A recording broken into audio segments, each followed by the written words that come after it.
if there's at least one aggravating factor and no mitigating factors, a guilty defendant is to be sentenced to death. So sentence me.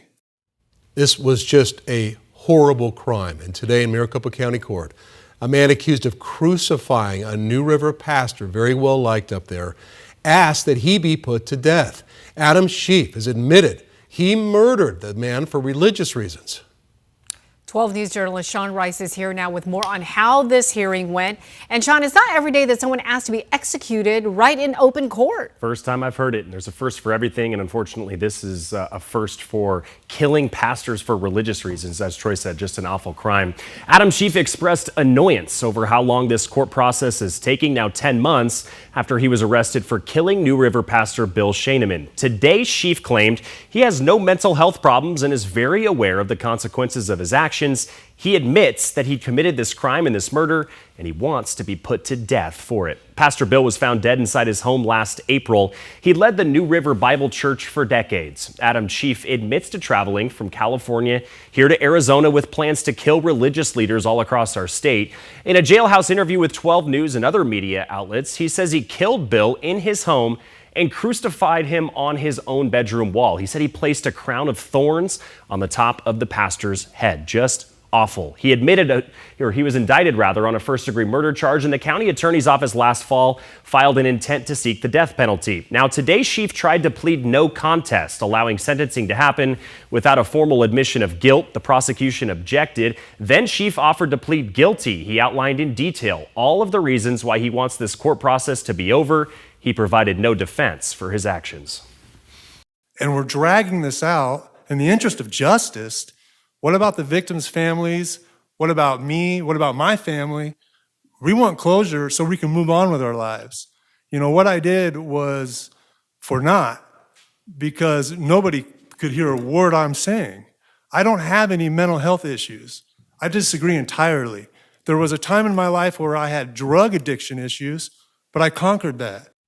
And this morning, the judge here did not accept his guilty plea. Instead, she set a court date the end of next month where she can be certain that his plea is voluntary. The prosecution would have to prove to either a judge or a jury that there are aggravating factors, at least one present in this case, in order for Schief to be put to death for this crime. Today, Schief admitted in court that there are at least two factors that are clear and obvious in terms of can he be put to death. The victim in this case is over 70 years old, and the murder is considered heinous or depraved. We'll see how quickly the judge wants to move in accepting his guilty plea when he's back in court this next April. Tram. All right, Sean, thank you. So let's take a legal deep dive into this case. Criminal defense attorney Josh Colesworth joins me now.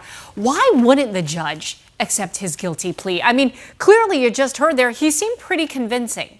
Well, today, after watching the hearing, he did seem like he was cogent and he understood what was going on and he understood the penalties. But he also started the hearing by saying that he wanted to plead no contest, right, which is something that you can really only do if you don't remember what happened because of either a mental issue or you were on drugs or alcohol or something like that. Mm-hmm.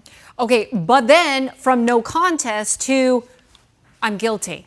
Take it for what it is. But the judge said no. Yeah, not yet. Now, she did set a hearing in April where he certainly can plead guilty to first-degree murder. Mm-hmm. But what he can't plead guilty to is the death penalty portion of the case. So the death penalty portion is basically another trial or evidentiary hearing and must be decided either by a jury or by a judge. Mm-hmm. And so in that situation, a judge or a jury will have to determine whether or not the aggravating circumstances in the case outweigh the mitigating circumstances. And if they do, they should and would issue the death penalty. You know, he said that clearly he has no mental health issues, that, he's of clear mind, right? But yet, explain why he's trying to prove his case, but it's not just being allowed.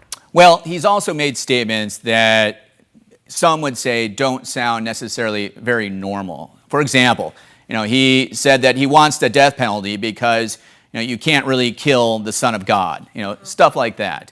And when you hear stuff like that from a judge, your attention always goes to competency. Does this person understand what is going on. And also there's another issue where, oftentimes people do confess to crimes that didn't exist.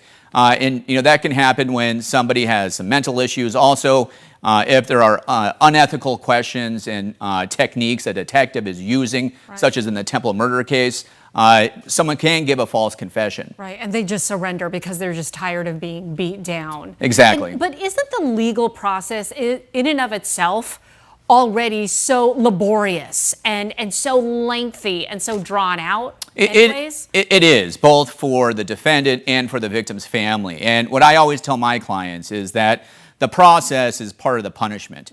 And it is in this case. It's telling the defendant that he no longer has control, that his fate is going to be in the hands of a jury or a judge. And he doesn't like that. He wants to be the one in control here. And that's why he was having some issues in court today. Yeah, all right. Well, we'll wait to see what the judge decides in the next court date. All right, Josh, thank you. Thank you.